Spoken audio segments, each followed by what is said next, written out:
वंदे कृष्णम जगद्गुरुम।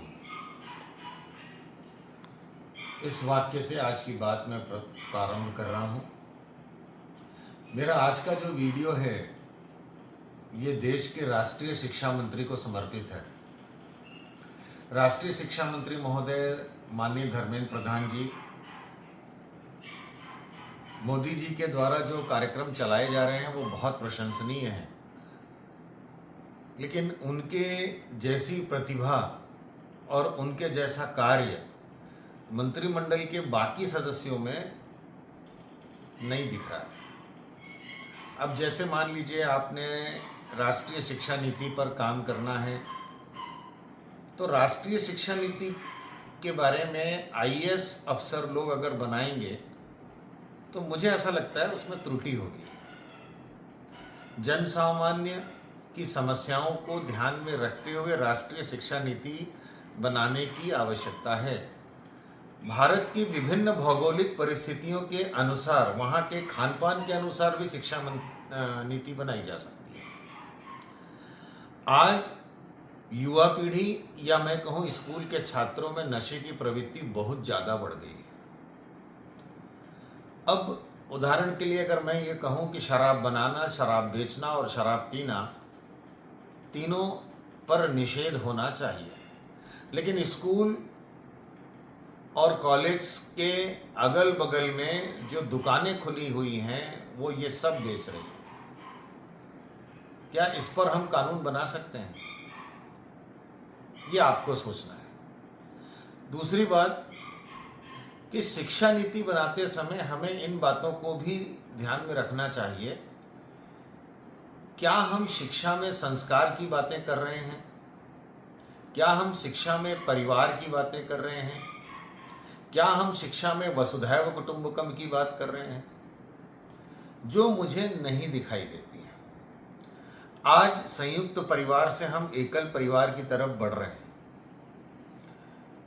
युवा पीढ़ी अकेले रहना ज़्यादा पसंद करती है, अकेले निर्णय लेना ज़्यादा पसंद करती है, माता पिता के साथ रहना पसंद नहीं करती है और न ही वृद्धों को साथ में रखना पसंद करती है। इसलिए वृद्धाश्रम बढ़ते जा रहे हैं और बाल अपराध गृह भी बढ़ते जा रहे हैं। तो राष्ट्रीय शिक्षा नीति बनाते समय इन सभी का ध्यान रखना आवश्यक है। हम जब सरस्वती शिशु मंदिर में पढ़ते थे, एक छोटी सी पतली सी पुस्तिका हुआ करती थी जिसका नाम था नीति शिक्षा। उसमें गुरुओं से संबंधित, कर्तव्यों से संबंधित, माता पिता से संबंधित, माता पिता के प्रति दायित्व, माता पिता का बच्चों के प्रति दायित्व, गुरुओं का दायित्व, समाज के प्रति दायित्व, इन सब चीज़ों की परिकल्पना से गढ़ी हुई कहानियां होती थी जिससे शिक्षा मिलती थी। आज की परिस्थिति में ऐसी कोई भी चीज हम नहीं देख पा रहे हैं। स्कूलों में शिक्षा के तौर पर हम जो पढ़ा रहे हैं वो सिर्फ सर्टिफिकेट प्रदान कर रहे हैं। पुलिस प्रशासन को सहयोग करने की दिशा में हमारे स्कूल के बच्चों को ट्रेनिंग देनी चाहिए ट्रैफिक कंट्रोल की।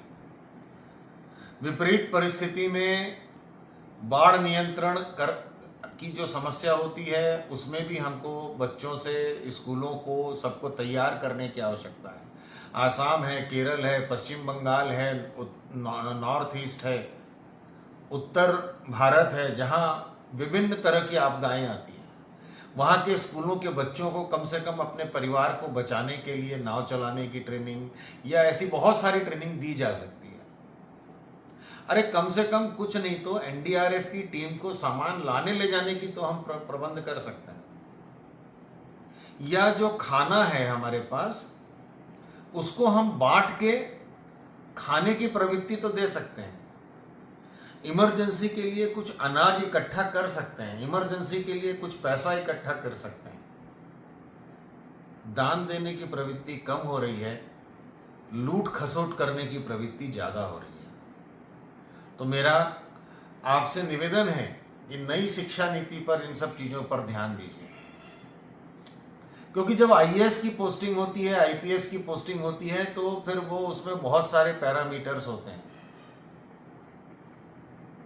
कौन किस क्षेत्र में जा रहा है और किस क्षेत्र से कितना काम होगा, या आय होगी या नहीं होगी, या समझौता होगा या समझौते से ज़्यादा हमको आय की जरूरत होती है। मैं इस पर ज़्यादा टिप्पणी नहीं करूंगा, आप स्वयं जानते हैं। आप इसके पहले पेट्रोलियम मंत्री भी रह चुके हैं, विभिन्न बड़े मंत्रालय में रह चुके हैं, उड़ीसा से आते हैं जो एक बहुत ही गंभीर प्रदेश है, जहां खाने से लेके पहनने ओढ़ने से लेके बहुत सारी समस्याएं हैं।